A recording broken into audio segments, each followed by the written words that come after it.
dari pakaian, dari makanan, dari pemandangan yang indah, cari rezeki. Dan siapakah yang mengharamkan rezeki yang baik-baik, yang sudah Allah bolehkan untuk kita nikmati? Katakanlah, semua itu dikeluarkan atau disediakan bagi orang-orang yang beriman dalam kehidupan dunia. Dan pada hari kiamat nanti akan ada dikhususkan rezeki untuk mereka. Demikianlah kami menjelaskan ayat-ayat itu bagi orang-orang yang mengetahuinya. Jadi poin pertama yang harus kita ketahui tentang masalah keajaiban siang ini adalah bagaimana kita maksimalkan untuk mencari rezeki. Karena Allah subhanahu wa ta'ala perintahkan.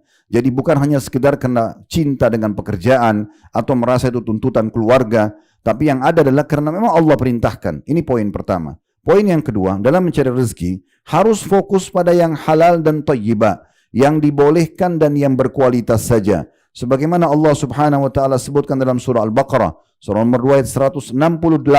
Ya ayyuhalladzina amanu kulu mimma fil ardi halalan thayyiba wa la tattabi'u khutuwatis syaitan innahu lakum aduwwum mubin. Hai sekalian manusia, makanlah apa yang ada di muka bumi yang halal, dibolehkan dan thayyibah, berkualitas, dan jangan pernah ikuti langkah-langkah syaitan yang membisikkan, maksudnya silakan nikmati yang haram atau enggak masalah dicoba atau dicicipin yang haram, semua jangan diikuti karena dia adalah musuh yang nyata buat kalian.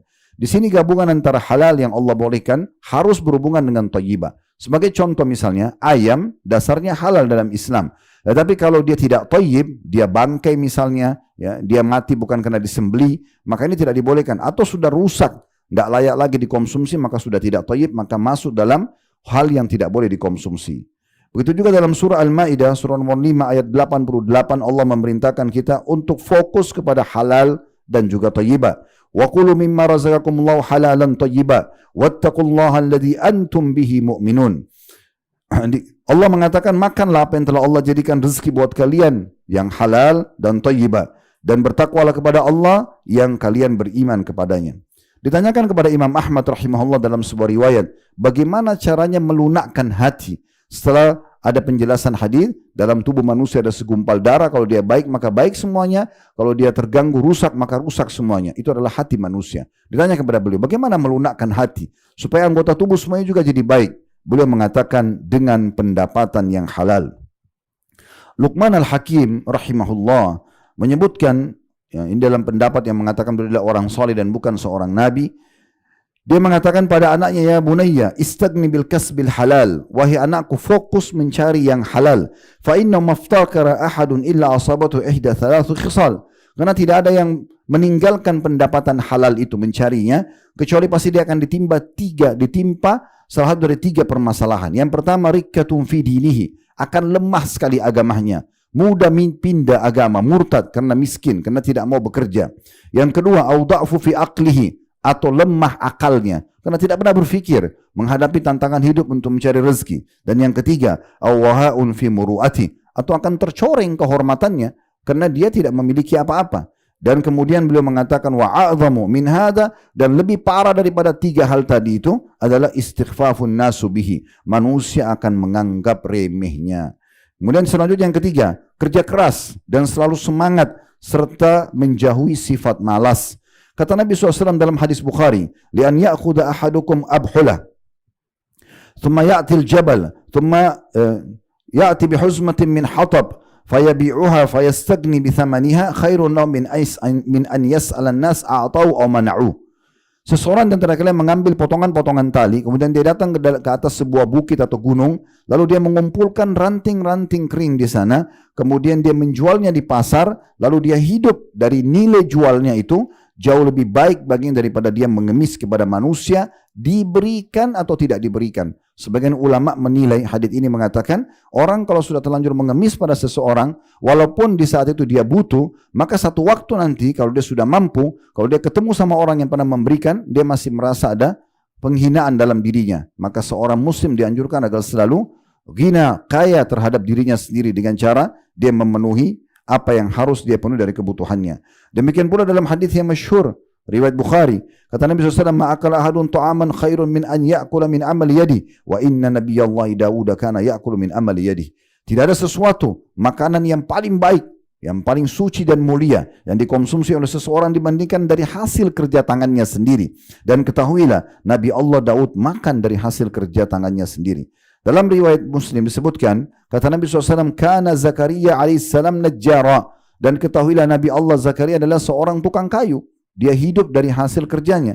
Begitu juga dalam riwayat lain, wa kana Idrisu alaihissalam khayyatan yatasaddaqu min fadli kasbih. Sementara Nabi Idris adalah seorang tukang jahit yang dia bersedekah dari hasil pendapatan jahitannya itu. Sa'id bin Musayyib rahimahullah, seorang ulama, mengatakan, kana ashabu Rasulillah sallallahu alaihi wasallam yatjaruna fi bahri Rum. Ketahuilah bahwasanya sahabat-sahabat Rasulullah SAW mereka berdagang sampai ke lautan Romawi. Artinya saking inginnya mencari rezeki dan bekerja keras. Begitu juga beliau mengatakan, la khaira mimman la yatlubul mal. Tidak akan ada penilaian positif atau kebaikan bagi orang yang tidak mau bekerja mencari harta. Yaqdi bihi daina. Dengan harta itu dia bisa bayar utangnya. Wa yasunu bihi irdah, dan dia memuliakan nama baiknya. Wa yaqdi bihi zimama, dan memenuhi kebutuhannya. Wa in mata taraka mirathan liman ba'dah, dan kalau dia mati bisa ditinggalkan sebagai warisan kepada orang yang menjadi ahli warisnya. Demikian pula Aisyah mengatakan radhiyallahu anha, ini menandakan bagaimana kerja kerasnya para ulama salaf. Dikatakan kana Abu Bakar radhiyallahu anhu ajjala Quraisy hatta dakhala fil imara. Ketahuilah bahwasanya Abu Bakar adalah seorang pedagang Quraisy yang paling ulung. Terus beliau berdagang sampai beliau memimpin negara. Baru beliau tinggalkan perniagaan karena memang beliau fokus untuk mengurus amanah itu. Dan Umar bin Khattab dalam sebuah riwayat pernah menghardik dengan sangat keras sebagian orang yang beliau temukan selepas Jumat atau selepas sholat ada di masjid. Lalu kata Umar, apa yang kalian lakukan di sini? Mereka mengatakan, nahnu mutawakkiluna ala Allah. Kami orang yang bertawakal kepada Allah. Kalau ada rezeki datang sendiri, untuk apa kami keluar? Gitu. Seakan-akan mereka mengatakan, kami bertawakal kepada Allah. Ada rezeki datang, kami ambil. Tidak ada, ya sudah. Maka Umar marah dengan mereka sambil mengatakan, keluarlah. La yakul ahadukum an talabi rizq wa yakul Allahumma rzuqni wa qad alima anna as-samaa la tumtiru dhahaban wala fidda. Janganlah seorang dari kalian duduk seperti ini, ya, dan dia harus keluar mencari rezeki, dan tidak cukup dia mengatakan Allahumma rzuqni, ya Allah berikan aku rezeki, sementara dia tahu tidak pernah Allah takdirkan langit menurunkan hujan emas dan perak.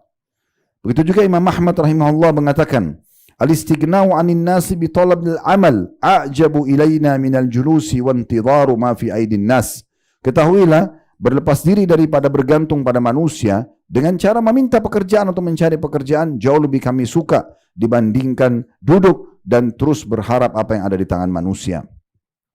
Diriwayatkan oleh Tabarani dengan sanad sahih, an rajulan marra 'ala an-nabi sallallahu alaihi wasallam fara'a as-sahaba min jaladihi wa nashati fil 'amal. Bahwasanya Nabi SAW pernah dilewatin oleh seseorang dan para sahabat yang bersama Nabi melihat bagaimana orang itu sangat rajin dan kerja keras, ya, sangat semangat dalam bekerja mencari rezeki. Faqalu, maka para sahabat mengatakan, ya Rasulullah, lau kana hadha fi sabilillah. Kalau ya Rasulullah, seandainya orang yang begini giatnya mencari rezeki, keringatan, capek, berusaha kerja keras, ini dianggap di jalan Allah, maksudnya ada pahalanya. Maka kata Nabi SAW, in kana kharaja yas'a ala waladin lahu waladihi saghiran fahuwa fi sabilillah. Kalau seandainya dia keluar untuk mencari rezeki buat anaknya yang masih kecil, untuk kebutuhan anak-anaknya, maka dianggap dia di jalan Allah. Wa in kana kharaja yas'a ala abawaini syaikhaini kabiraini fahuwa fi sabilillah. Kalau dia keluar juga mencari rezeki untuk memenuhi kebutuhan dua orang tuanya yang sudah tua, maka dianggap di jalan Allah. Wa in kana kharaja ala nafsihi yu'iffuha fa huwa bisabilillah. Dan kalau dia keluar juga untuk memenuhi kebutuhannya sendiri supaya tidak mengemis pada orang, maka di jalan Allah, dia di jalan Allah. Wa in kana kharaja riya'an wa mufakharatan fa huwa bisabili syaitan. Tapi kalau dia keluar untuk pamer-pamer, untuk sombong-sombong, maka itu adalah di jalannya syaitan.